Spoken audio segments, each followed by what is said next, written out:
Hello guys, this is knowledge topper और आज की वीडियो में हम बात करने वाले हैं बिहेवियरल थ्योरीज़ ऑफ लीडरशिप के बारे में। हमने पहले बात की थी ट्रेड थ्योरी के बारे में, आज हम बात करने वाले हैं बिहेवियरल थ्योरी के बारे में। तो जी क्या कहती है बिहेवियरल थ्योरी? अब इसका बिल्कुल ऑपोजिट है। ट्रेड थ्योरी बोलती थी कि जी लीडर्स जो है वो पैदा होता है, उसको आप बना नहीं सकते, आप उसको ट्रेन नहीं कर सकते।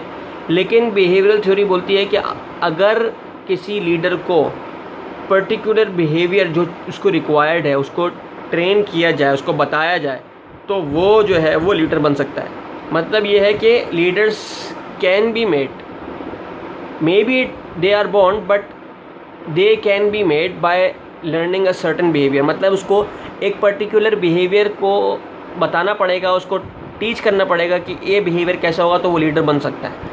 तो theories proposing that specific behaviour differentiate leaders from non leaders. मतलब कि अगर कोई पर्टिकुलर स्पेसिफिक बिहेवियर उस बंदे को सीखने में आसानी हो जाती है, मतलब बंदा सीख लेता है उस पर्टिकुलर बिहेवियर को, तो वो जो है वो डिफरेंशिएट कर जाएगा कि लीडर और नॉन लीडर में क्या फ़र्क है अगर वो उस पर्टिकुलर बिहेवियर को अपनाता है। तो मतलब वो कह रहा है कि लीडर जो है वो जो लीडरशिप का बिहेवियर है वो टॉट किया जा सकता है, मतलब वो सिखाया जा सकता है बनस्पत इसके कि leaders are born not made. मतलब लीडर्स जो हैं वो पैदा हुए हैं, बनाए नहीं जा सकते। तो इसके अंदर जो है वो इन्होंने क्या किया है जी, दो तरह के इन्होंने जो है वो एक्सपेरिमेंट किए थे जो कि बहुत मशहूर हैं, ओहायो स्टेट स्टडीज़ और यूनिवर्सिटी ऑफ मिशिगन के नाम से। तो इसमें अजम्पशन क्या दी गई थी कि लीडर्स कैन बी ट्रेन, मतलब लीडर्स को ट्रेन किया जा सकता है। जबकि ट्रेड थ्योरी में हमारे पास क्या था कि leaders are born, they can not be trained. तो इसमें है कि लीडर्स को ट्रेन करेंगे, सर्टन बिहेवियर उसको बताएंगे, उसको टीच करेंगे तो वो लीडर बन जाएगा। गोल क्या है कि भाई डेवलप करो, लीडर को बनाओ। लीडर बना हुआ नहीं है, लीडर को बनाओ। प्रॉब्लम फिर वही आ जाती है कि अब बना तो लोगे लेकिन पता नहीं होगा कि ये बंदा जो लीडर बनना है उसको सिखा रहे हैं कि ये इफ़ेक्टिव होगा कि नहीं होगा पर्टिकुलर डिफरेंट सिचुएशंस में।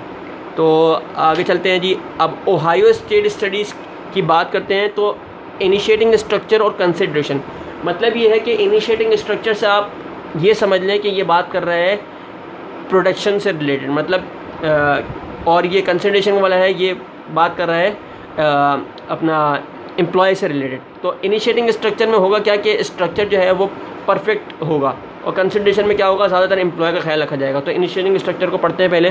The extent to which a leader is likely to structure own and employees role for goal achievement. मतलब कि अगर कोई गोल सेट किया हुआ है किसी ऑर्गेनाइजेशन में, तो जो स्ट्रक्चर होगा वो बिल्कुल वेल डिफाइन होना चाहिए अपना ख़ुद का लीडर का और एम्प्लॉयज़ का, तो ही जो है वो अच्छे तरीके से जो है वो गोल अचीव हो पाएगा और अचीवमेंट जो है वो सेटिस्फेक्शन पे जो है वो अचीव हो जाएगा।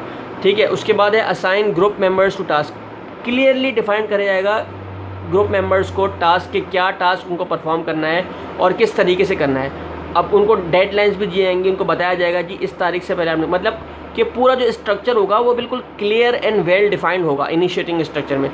सही है। दूसरे में क्या है, कंसिडरेशन। कंसिडरेशन में क्या है, मैंने आपको बताया कि ये है एम्प्लॉय से रिलेटेड, मतलब कि इसमें जो है वो इनिशिएटिंग स्ट्रक्चर तो हो गया, आपने सबको दिखा दिया, सबको बता दिया कि यार इस तरीके से काम करना है, ये आखिरी तारीख है, सब चीज़ बता दिया आपने उसको, बिल्कुल वेल डिफाइन करके गोल बता दिया कि ये गोल है, इसको इस पर काम करना है। कंसिडरेशन में क्या है कि आप जो लीडर होगा वो क्या करेगा, वो ज़्यादातर रिलेशनशिप कायम करेगा अपने एम्प्लॉयज़ से, ट्रस्ट पैदा करेगा।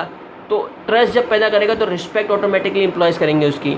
तो ये ज़्यादातर कंसर्न करेगा एम्प्लॉय के ऊपर। ये प्रोडक्शन पे ज़्यादा फोकस नहीं करेगा, काम पे ज़्यादा फोकस नहीं करेगा, काम पे फोकस करेगा इनिशिएटिंग स्ट्रक्चर वाला। कंसिडरेशन वाला फोकस करेगा एम्प्लॉय के ऊपर कि एम्प्लॉय से ताल्लुक़ बनाओ ताकि एम्प्लॉय जो है वो ऑटोमेटिक जो है जनरेट करे, उसको ऑटोमेटिक काम करे, तो आपस में जो है वो सेट करेगा, गोल मिलेगा। तो इस तरीके से जो है वो एम्प्लॉय के जो है वेल बीइंग, उसके सेटिस्फेक्शन को, उसके कंफर्ट को मद्देनज़र रखेगा, उसके पर्सनल प्रॉब्लम्स को जो है वो कोप करेगा ताकि वो आसानी से काम कर सके, फ्रेंडली अप्रोच करेगा और हर एम्प्लॉय को जो है वो इक्वल जो है वो राइट्स मिलेंगे कि उससे जो है वो हर एम्प्लॉय को जो है वो इक्वली जो है वो समझेगा।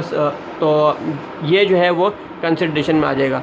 अब उसके बाद जो है वो हमारे पास आता है हाई कंसिडरेशन। अगर हाई कंसिडरेशन अगर किसी ऑर्गेनाइजेशन में होती है तो ऑब्वियसली सेटिस्फाइड जो एम्प्लॉय है वो सेटिस्फाई होगा अपनी जॉब से, मोर मोटिवेटेड होगा, क्योंकि कंसिडरेशन में क्या आ रहा था कि एक लीडर जो है वो एम्प्लॉय से जो है ताल्लुक़ कायम करता है, उसकी हर चीज़ का ख्याल रखता है और उस चीज़ का ख्याल रखते हुए वो एक रिलेशनशिप कायम करता है जिससे जो है वो अपने गोल को अचीव कर पाता है। जबकि इनिशिएटिंग स्ट्रक्चर में क्या है कि प्रोडक्शन से ज़्यादा रिलेटेड है, मतलब अगर वो सारे गोल वेल डिफाइंड होंगे, अगर सब चीज़ जो है वो क्लियरली मेंशन होगी तो हाई चांस होगा कि हाई लेवल ऑफ ग्रुप और ऑर्गेनाइजेशन प्रोडक्टिविटी जो है वो हो, मतलब ऑर्गेनाइजेशन में जो है प्रोडक्टिविटी जो है इंक्रीज हो जाएगी क्योंकि बिल्कुल क्लियर गोल वाजे हैं, सारी पॉलिसीज़ ट्रेनिंग सब चीज़ जो है बिल्कुल वाजे है, सब चीज़ क्लियर है। यानी मोर पॉजिटिव परफॉर्मेंस की इवैल्यूएशन हो सकेगी कि कोई भी मसला आता है तो जो परफॉर्मेंस होगी इवैल्यूएशन की वो अच्छे तरीके से कर सकते हैं। उसके बाद जो है हमारे पास आता है यूनिवर्सिटी ऑफ मिशिगन स्टडीज़। अब यूनिवर्सिटी ऑफ मिशिगन स्टडीज़ में जो हमारे पास चीज़ है वो है 3, यानी डिफ्रेंशिएट। अब जैसे मैंने आपको बताया पैसे कंसिडरेशन और इनिशिएटिंग स्ट्रक्चर में, इसी तरीके से यहाँ पर भी बिल्कुल तकरीबन सेम ही जो है यहाँ पर भी इन्होंने जो है वो एक्सपेरिमेंट किया जिसमें एम्प्लॉय ओरिएंटेड लीडर है और एक प्रोडक्शन ओरिएंटेड लीडर है। मतलब जो एम्प्लॉय ओरिएंटेड लीडर होगा वो ज़्यादातर एम्फेसाइज़ करेगा, ज़्यादातर फोकस करेगा अपना कि किसी तरीके से एम्प्लॉय से इंटरपर्सनल रिलेशन कायम करूँ, मतलब कोई आपस में जो है वो रिस्पेक्टेड ट्रस्ट और गुड रिलेशनशिप जो है वो कायम करना चाहेगा अपने एम्प्लॉय से। Taking a personal interest in need, अपने पर्सनल इंटरेस्ट जाहिर करेगा एम्प्लॉय की नीड में, अगर एम्प्लॉय को किसी चीज़ की ज़रूरत है तो वो उसकी मदद करेगा। And accepting individual difference among members, उसको पता होगा कि यार हर बंदा इक्वल नहीं है, अगर कोई बंदा फर्स्ट ग्रेड का काम कर रहा है तो ज़रूरी नहीं कि सारे ही बंदे फर्स्ट ग्रेड काम करें। वो समझेगा कि यार हर एम्प्लॉय की कैपेबिलिटी कितनी है, कितनी उसकी जो है वो सलाहियत है काम करने की, तो उस हिसाब से जो है वो ट्रीट करेगा, इक्वली ट्रीट करेगा। लेकिन उसको पता होगा कि हर बंदा एक जैसा काम नहीं कर सकता। प्रोडक्शन ओरिएंटेड लीडर, प्रोडक्शन मतलब कि अब वो एम्प्लॉय से जो है वो रिलेट नहीं करेगा, वो सीधा जो है वो प्रोडक्शन से रिलेट करेगा और वो ज़्यादातर एम्फेसाइज़ करेगा, ज़्यादातर फोकस उसका जो है वो टेक्निकल और task aspect of the job होगा। मतलब ये है कि काम से रिलेटेड जो है वो ज़्यादातर फोकस करेगा। तो जी ये 2 एक्सपेरिमेंट थे, एक यूनिवर्सिटी ऑफ मिशिगन स्टडीज़ का और ओहायो स्टडीज़ का, जो कि मैंने आपको बताया। तो ये थी जी हमारी आज की वीडियो और उम्मीद है आपको पसंद आई होगी और आपको समझ में आया होगा बिहेवियरल थ्योरी ऑफ लीडरशिप। तो यहाँ पर इन्होंने जो है वो सिखाया है सबको कि अगर एम्प्लॉय ओरिएंटेड लीडर कैसा होगा, प्रोडक्शन ओरिएंटेड लीडर कैसा होगा। तो ये चीज़ बता देती है कि इफ़ेक्टिवनेस और इनइफेक्टिवनेस पे क्या मतलब कि क्या डिफरेंशिएट हो सकता है अगर इफेक्टिवनेस हो और इनइफेक्टिवनेस हो। तो ये सारी चीज़ें जो है वो इन्होंने एक्सपेरिमेंट करा और फिर बताया कि अगर एम्प्लॉय ओरिएंटेड लीडर अच्छा होगा कि प्रोडक्शन। तो इसमें बात ये आती है कि जी जिस कंपनी का जिस तरह का जो है वो सिस्टम होगा उसी तरीके से जो है वो चीज़ इफ़ेक्टिव होगी।